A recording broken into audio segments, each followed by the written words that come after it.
හයි යාළුවනේ ඔන්න අදත් මම ඔයාලට අලුත් පාඩමක් අරගෙන ආවා.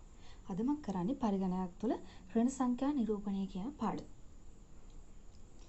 අපි දන්නවා යාළුවනේ පරිගණකයක් තුළ ඍණ සංඛ්‍යා නිරූපණය කරන ක්‍රම තුනක් තියෙනවා. පළවෙනි ක්‍රමය තමයි ලකුණ හා විශාලත්ව ක්‍රමය. දෙවෙනි ක්‍රමය ones complement නැත්නම් අපි කියනවා එකේ අනුපූරක ක්‍රමය. තුන්වෙනි ක්‍රමය twos complement නැත්නම් කියත හැකි දෙකේ අනුපූරක ක්‍රමය. හරි අපි මුලින්ම බලමු පළවෙනි ක්‍රමය. ලකුණ හා විශාලත්ව ක්‍රමය. මම උදාහරණයක් අරන් තියෙනවා ධන 13 කියන එක. එතකොට ධන 13 කියන එක අපි බලමු මේක පරිගණක කොහොමද ඍණ සංඛ්‍යාවක් විදිහට නිරූපණය කරන්න කියලා. හරි. මුලින්ම යාළුවනේ මේ සංඛ්‍යාව අපි ද්විමේ පාදයෙන් ලියා ගන්නවා. අපි කියනවා දෙකේ පාදයෙන් ලියා ගන්නවා. ඒතර අපි 13 කියන එක මම මෙතන දෙකේ පාදයෙන් ලියලා තියෙනවා. 1.1 තොර අපි දන්නවා 1 2 4 8. තොර 1 එන්නේ මේකටයි මෙතනටයි මෙතනට. එහෙනම් 1 කියන්නේ 1 කියන ටික එන්නේ 1ටයි 4ටයි 8ටයි. අපි දන්නවා 8යි 4යි 12යි 12යි 1යි 13. එහෙනම් මම ධන 13 කියන එක මේ විදිහට ඉස්සෙල්ලා ද්විමේ සංඛ්‍යාවක් විදිහට ලියා ගන්නවා. හරිද? ඊට පස්සේ කරන්නේ අපි මේකේ මේ බිට් එක නැත්නම් අපි කියනවා සයින් බිට් එක. මේ සයින් බිට් එක අනිත් පැත්ත හරවනවා. බිංදුව එක කරනවා.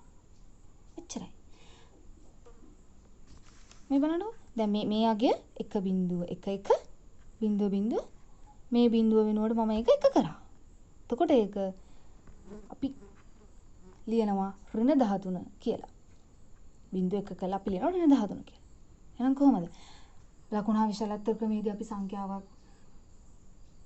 ලියද්දී ඍණ කරද්දී ඒ සංඛ්‍යාව ද්විමේ සංඛ්‍යාවක් විදිහට ලියාගෙන 8 වෙනි බිට් එක අපි නැත්නම් කියන සයින් බිට් එක අපි අනිත් පැත්ත ගන්නවා.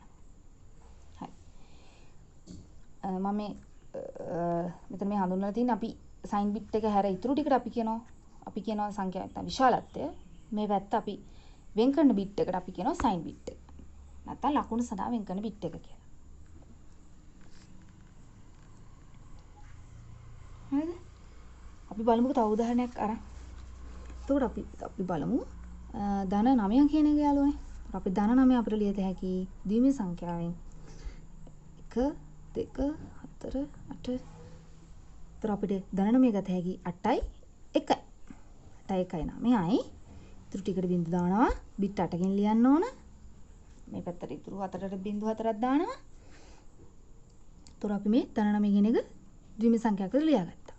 හරිද? අපි දැන් බලමු මේක කොහොමද ලියන්නේ. මේ ටික මේ සංඛ්‍යාව හැර මේ බිට් එක හැර අපි මේ ටික එහෙමම ලියා ගන්නවා. බිංදුව 1 අපි මේක මේ බිට් එක අපි බිංදුව කියන එක කරනවා. එච්චරයි. මේ තමයි ඍණ 9 කියන එක. හරිද? මම හිතුවා ඔයාලට තේරෙන්නේ නැති කියලා. හරි. අපි ඊළඟ එකට යන්. ඊළඟ එක ෆස්ට් කම්ප්ලිමන්ට්. බලමු කොහොමද එකේ අනුපූරක ක්‍රමයෙන් ඍණ සංඛ්‍යා නිරූපණය කරන්න කියලා. හරි. එකේ අනුපූරක ක්‍රමයේදී අරකට වඩා වෙනස්. අපි අරකෙදි කරේ 8 වෙනි බිට් එක විතරයි අනිත් පැත්ත හැරුවේ. මේකෙදි මුළු සංඛ්‍යාවම විරුද්ධව ලියා ගන්න. දැන් අපි කියනවා not එක. අපි not ලියද්දි කරන්නේ නොපිට හරවන එක ඒ වගේ. මෙතෙන්දිත් මුළු සංඛ්‍යාවම not කරගන්න. එහෙනම් මම අරන් දෙන උදාහරණය 15. එහෙනම් මම 15 කියන එක අර විදිහටම ලියාගත්තා ද්විමේ සංඛ්‍යාවක් විදිහට. ද්විමේ සංඛ්‍යා ගන්න හරි ලේසි. මේ විදිහට ඉස්සෙල්ලා අගයන් ටික ලියා ගන්න. 1 2 4 8 16 32 64 128 ඔහොම ලියාගත්තා. අපිට ඕන සංඛ්‍යාව එකතු කරගත්තා. අපි දන්නවා 15 කියද්දි 8යි 4යි 12යි 12යි 1යි 14 1යි 15යි. මේ ටික ගත්තා. ඔයාලට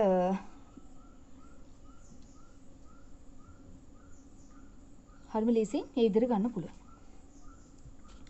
හරිද? එතකොට අපි ධන 15 එහෙම ලියාගෙන අපි ඒක එහෙම් පිළිම අනිත් පැත්ත ගහනවා. ෆස්ට් කම්ප්ලිමන්ට් වලදී. එහෙනම් 1.4 0.4 වෙනවා 0.4 1.4 වෙනවා. එච්චරයි. හරිම ලේසි මේ ගණන්. මම හිතනවා ඔයාලට තේරෙන්නේ නැති කියලා. හරි මම තව උදාහරණයක් ගන්නම්කෝ 29. අපි බලමු 29 කොහොමද ද්විමේය සංඛ්‍යාව ලියන්නේ කියලා ඉස්සෙල්ලා. අපි ගන්නවා 29. අපි ලියනවා ද්විමේය සංඛ්‍යාවක් විදියට. අර විදියට උඩ අගයන් ටික දාගත්තා.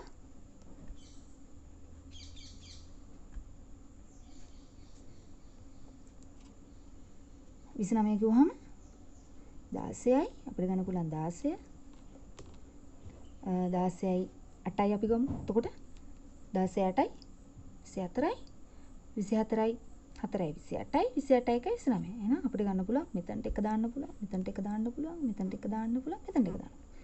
16යි 24යි 24යි 4යි 28යි 29. ඉතුරු ඒවලට අපි බිංදුව දානවා. 3යි 7යි 8යි. හරිද? අපි දැන් 29 ලියාගත්තා.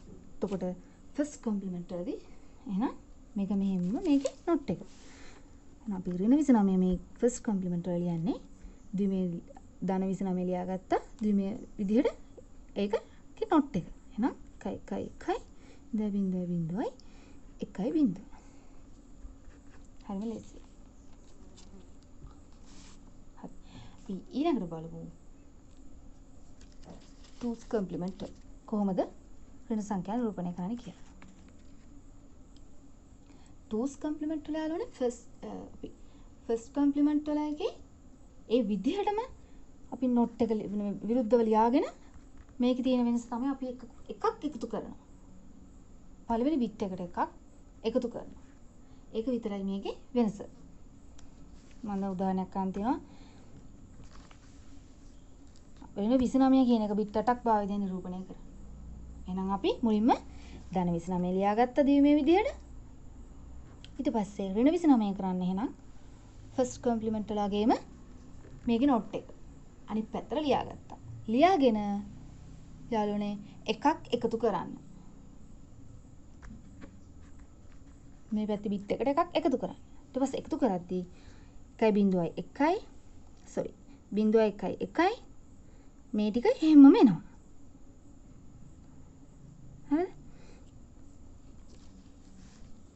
අපි මේක උත්තරේ දාද්දි මෙහෙම 2's කොම්ප්ලිමන්ට් වල මේ පාදය මෙතන මෙහෙම දෙක දාන්න.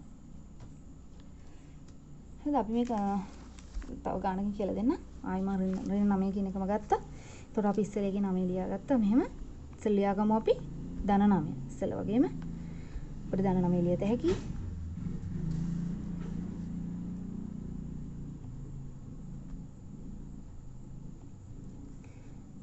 8යි 1යි 9යි. එහෙනම් මේ දෙකට විතරක් එක දාගත්තා. ඉතුරු ඒවලට බිංදුව දැම්මා. හරිද? ඊට පස්සේ මේක ඍණ 29 කරද්දී අපි මේක මෙහෙමම අනිත් පැත්ත ගන්නවා. 1 1 1 බිංදුව 1 1 බිංදුව. හරිද? අනිත් පැත්ත ගහලා මම කිව්වා 2's කොම්ප්ලිමන්ට් වල එකක් එකතු කරනවා. එහෙනම් අපි එකක් එකතු කරලා බලමු. 0.1යි 1යි. ඉතුරු ඒවා හැමෝම ලියයි යනවා. පාදේ දාන්න. එච්චරයි. හරි. එතකොට මතක තියාගන්න ඕන දෙයක් තමයි ෆස්ට් කොම්ප්ලිමන්ට් වලදී එහෙමම නොට් එක විදිහට ලියා ගන්නවා ධන සංඛ්‍යාවේ. 2's කොම්ප්ලිමන්ට් වලදී නොට් එක කරගෙන එකක් එකතු කරනවා. එච්චරයි වෙනසකට තියෙන්නේ. හරි. අපි ඔක තව පැහැදිලි වෙන්න ගාණක් හදමු. හරි. ඔන්න ගාණක් දෙනවා. 9 ඍණ 6 බිට් 8ක් භාවිතා කර එකී අනුපූරක ක්‍රමයෙන් ලියා දක්වන්න. ක්‍රමයෙන් සුළු කරන්න. හරිද? එතකොට මම මුලින්ම ලියා ගන්නවා ධන 9 කියන එක. ධන 9 කියන එක අපි කොහොමද ධන 9 ඉස්සෙල්ලා මම ලිව්වා 8 1යි මෙතනට 1යි 8යි 1යි 9යි. ඉතුරු ටික බිංදුව. එතකොට අපිට ඍණ 6 කියන එක පළවෙනි ෆස්ට් කොම්ප්ලිමන්ට් වලදී අපි දන්නවා මුලින්ම ධන 6 ලියාගෙන ෆස්ට් කොම්ප්ලිමන්ට් වලදී හැමම නොට් එක ගන්නවා. එතකොට 6 ලියාගත්තා. 6 ධන සංඛ්‍යාවක් විතර ලියන්නේ 4යි 2යි. එතකොට ඉතුරු ඒවලට බිංදු දාන්න. 2යි 3යි 4. මේක 1. තොර ඍණ 6 ඉදිරිය ලියාගද්දී අපි දානවා ෆස්ට් කම්ප්ලිමන්ට් වලදී මෙහෙමම මේක අනිත් පැත්ත ගහනවා. 0.1. එතකොට අපි 9 ඍණ 6නේ. අපි ගන්න එහෙනම් අපි ලියා ගන්නවා 9 අගයයි 3 4 1.1. ඍණ 6 අගය 1 2 3 4 1 5යි 2යි 2යි 1. එතකොට මේක සුළු කරාම අපිට ලියද හැකි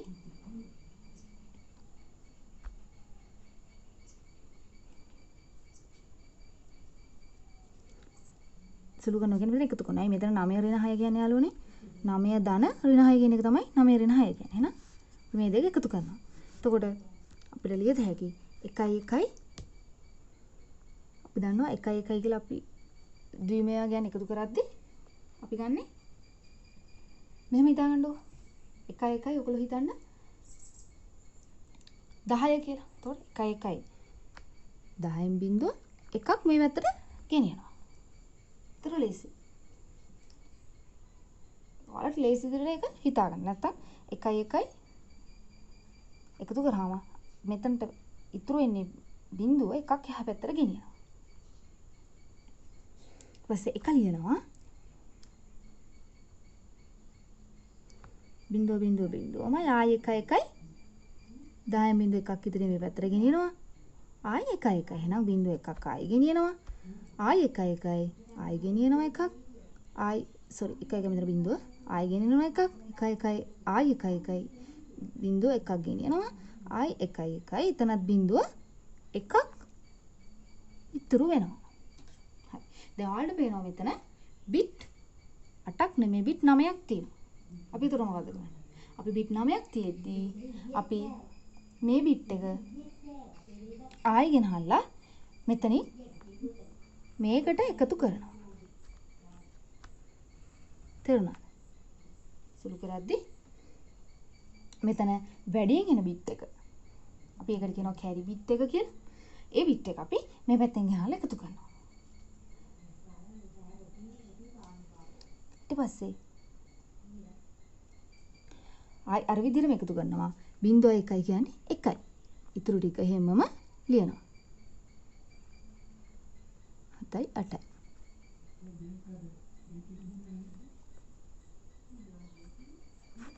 එතකොට ඔගොන්ට පේනවා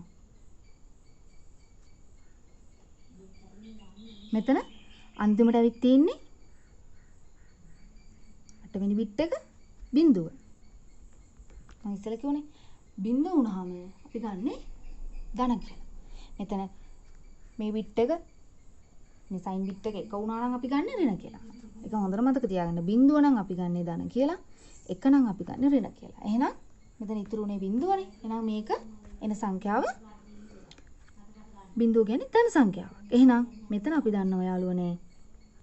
එහෙනම් අපිට ලියද හැකි අනිවාර්යෙන් බිංදුව කියන්නේ ධන සංඛ්‍යාවක් එන්නේ. එහෙනම් මෙතන අගය ආයි අපි දශම විදිහට හරවලා බලන්න 1 1 කියන්නේ කයි 2යි කයි 2යි 3යි. එහෙනම් උත්තරය 3යි. 9න් ඍණ 6ක් අඩු වුණාම නැත්නම් 9න් 6ක් ගියාම ඉතුරු වෙන්නේ 3යි. එහෙනම් හරි නේද උත්තරේ? අපිට ආවේ 3. හරි. මම හිතනවා ඔයාලට තේරෙන්නේ නැති කියලා ප්‍රශ්නක් තියෙනවා නම් කමෙන්ට් එකක් දාන්න. හරි මේ පළවෙනි අනුපූරකයෙන් අපි බලමු දෙකේ අනුපූරකයෙන් කොහොමද ගාණක් සුළු කරන්නේ කියලා. හරි මම උදාහරණයක් ගත්තා ධන 23 ඍණ 11. අපි දන්නවා ධන 23 ඍණ 11 කියන මම ඉස්සෙල්ලා කිව්වා වගේ 23 ධන ඍණ 11. ඔහොම ලියත හැකි විහිදුවා ලියත හැකි. එහෙනම් අපි මුලින්ම ලියා ගන්නවා 23 කියන එක ද්විමය සංඛ්‍යාවක් විදිහට. අපි 23 කියන එක ද්විමය සංඛ්‍යාවක් විදිහට ලියත හැකි.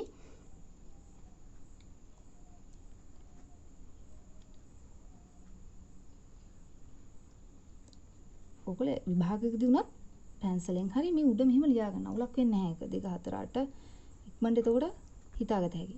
ගාන. එතකොට 23 කියන්නේ 16යි අපිට ගත හැකි 16 4යි 20යි 20යි 22යි 23. එහෙනම් එක එන්නේ මේ 3ටයි 16ටයි. 5යි 6යි 7යි 8යි. නේ? බිට් 8කින් ලියාගත්තා. 23 කියන එක. 23න් අඩු කරන්න 23ට එකතු කරන්න ඍණ 11. එහෙනම් ඍණ 11 ගද්දී අපි දන්නවා 2's complement වලත් අපි මුලින්ම ධන 11 ලියාගෙන ඒක ඍණ කරන්න ඕනේ. 2's complement වල කොහොමද ඍණ කරන්නේ? ධන 11 ලියාගත්තා. ඒක එහෙමම නොට් කරා. ඒ කියන්නේ අනිත් පැත්ත ගැහුවා. ඒකට එකක් එකතු කරා. හරිනේ? 1's complement වල 2's complement වල වෙනස ඒක. 1's complement වල එකක් එකතු කරන්නේ නැහැ. එහෙමම අනිත් පැත්ත ගහනවා විතරයි. 2's complement වල අනිත් පැත්ත ගහලා එකක් එකතු කරන්නත් ඕන. එහෙනම් අපි ලියාගමු ධන 11 කියන එක මුලින්ම දීමේ සංඛ්‍යාවක් විදියට. උඩ එකෙන්ම අපි බලමු 11 ලියන්නේ කොහොමද කියලා. අපිට ගත හැකි 8යි 8යි 2යි 10යි 1යි 11යි. එහෙනම් මේ තුනට තමයි 8යි 2යි 10යි 1යි 11යි. මේ තුනට තමයි එකේ වෙන්නේ. අනිත් ඔක්කොම බිඳුව. අපි ධන 11 ලියාගත්ත. අපි ඍණ 11 කරද්දී අපි දන්නවා මේක හැමම අනිත් පැත්ත ගැහුවා. බිඳුව මේකට එකක් එකතු කරා. මේ 2's complement වලින් කරන්න කියලා දෙන්න. එහෙනම් එකක් එකතු කරා. අපි එකක් එකතු කරමු. බිඳුව දෙකක් එකතු වුනහම එකයි. ඊටු ටික එහෙමම ලියනවා.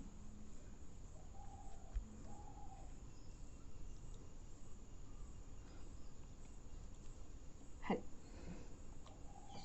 ඊට පස්සේ දැන් අපිට ඕන 23යි 23 ඍණ 11යි. අපි ඒක එක පැත්තකින් ලියාගෙන සුළු කරමු. 23 අගය 0.3යි 10යි 1/3. හරිද? ඍණ 11 අගය එන්නේ මේ අගය.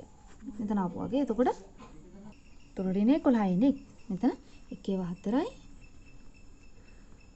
0.1යි 1. හරිද? ඊට පස්සේ මේක මෙතන අර විදිහටම ෆස්ට් කම්ප්ලිමන්ට් වල වගේම එකතු කරන්න. එකතු කරද්දී මම ඉස්සෙල්ලා කිව්වා වගේ මතක තියාගන්න 1 අපි ද්විමේ සංඛ්‍යාවල 0.1 විතරනේ තියන්නේ 0.1 විතරයි. එහෙනම් 1 එකතු කරාම අපි සුළු කරලා තියන්නත් ඕන 0.1 සංඛ්‍යාවල. මම ඉස්සෙල්ලා කිව්වා වගේ මෙහෙම මතක තියාගන්න 1 වහිතන්නු 1 10යි. අපි 10න් 0 දැම්ම එකක් එහා පැත්තට ගෙනිච්චා. ආයි 1 කියන්නේ ආයි 10යි. අපිට 10 තියන්නේ අපි 0 තියලා එහා පැත්තට එකක් ගෙනියනවා. ඊට පස්සේ එනවා 1/3. කොහොමද 1/3ක් ආවම සුළු කරන්නේ? ඔයාලා මෙහෙම මතක තියාගන්න. මම කෝනේ 1 10යි කියලා. එහෙනම් 1/3ක් ආවම 1 10යි 10 11යි. එහෙනම් අපි 11 තියද්දි කොහොමද තියන්නේ? 11 තියද්දි 11 එකක් ලියන එකක් එහා පැත්තට ගෙනියනවා. ඊට පස්සේ මෙතන 1.0 එහා පැත්තේ ආපු එක ඉතුරු එක විතරයි තියෙන්නේ. 0.0 අපි ඒක ලියනවා. ආයි 1 10න් බිඳුව එකක් ඉදිරි. ආයි මෙතන 10 වෙනවා එකක් ඉදිරි කියලා මේ පැත්තට ගෙනියනවා. ආයි 1 10න් බිඳුව වෙනවා එකක් ඉදිරි කියලා මේ පැත්තට ගෙනියනවා. ආයි 1 ආයි 10න් බිඳුව එකක් ඉදිරි. හොඳට මතක තියාගන්න අපි ෆස්ට් කම්ප්ලිමන්ට් වල මෙහෙම ඉතුරු වෙච්ච එක. ඔයාලා දැක්කා? ෆස්ට් කම්ප්ලිමන්ට් වල එහෙම ඉතුරු වෙච්ච එක. මෙතන මම ලිව්වා. ෆස්ට් කම්ප්ලිමන්ට් වල එහෙම ඉතුරු වෙච්ච එක අපි ආයෙ ගහලා මෙතනට එකතු කරා. මෙතනට එකතු කරා. ෆස්ට් කම්ප්ලිමන්ට් වලින් සුළු කරද්දි. හොඳට මතක තියාගන්න යාළුවනේ. සෙකන්ඩ් කම්ප්ලිමන්ට් වල ටූස් කම්ප්ලිමන්ට් වල අපි මෙහෙම එකක් ඉතුරු වුණා. නැත්නම් අපි කියනවා කැරි බිට් එක අපි මෙතනට එකතු කරන්නේ නැහැ. ටූස් කම්ප්ලිමන්ට් වල අපි මේක මේ බිට් එක නොසලකා හරිනවා. මේ බිට් එක අපි ගණන් ගන්නේ නැහැ. එහෙනම් අපේ උත්තරේ ආයි මේව මුකුත් එකතු නොවන නිසා මේක තමයි උත්තරේ. එහෙනම් බලන්න ද්විමේ සංඛ්‍යාවට හරවලා මේකයි දශමේ සංඛ්‍යාවට හරවලා 1 2 4 8 8 4යි 8 4ටයි කියව දෙක ඇවිත් ඉන්නේ එහෙනම් 8 4යි 12යි 12යි ඔයාලා බලන්න මෙතන 8 වෙනි සයින් බිට් එක තියෙන්නේ බිඳුව. එහෙනම් මම ඉස්සෙල්ලාත් කිව්වා බිඳුව කියන්නේ ධන. එහෙනම් මේක එන්නේ ධන 8 4යි 12යි. ධන 12යි. අපි හරිද බලමු. 23න් 11ක් අඩු වුණාම ධන 12යි. හරි නේද එහෙනම්? එහෙනම් හරි. මේ වගේ මතක තියාගන්න ක්‍රම ගොඩක් තියෙනවා. මේ මම මතක තියාගන්න විදිය ක්‍රමය. ඔයාලා වෙන විදිය ක්‍රමයක් තියෙනවා නම් ඒ විදිහට මතක තියාගන්න. මොකද ප්‍රශ්නයක් තියෙනවා නම් කමෙන්ට් එකක් දාන්න. ගොඩක් වීඩියෝ එක දිග වැඩි වෙනවා. එහෙනම් මම මෙතනින් අදට මේක ඉවර කරනවා. තව මොන හරි මේ සම්බන්ධව කරන්න තියෙනවා නම් අනිවාර්යෙන්ම මට කමෙන්ට් එකක් දාන්න මම කරන්නම්. එහෙනම් හැමෝම පරිස්සමින් ඉන්න මේ දවස්වල. එහෙනම් ආයිත් වීඩියෝ එකකින් පස්සේ හම්බෙමු. හැමෝටම බුදු සරණයි.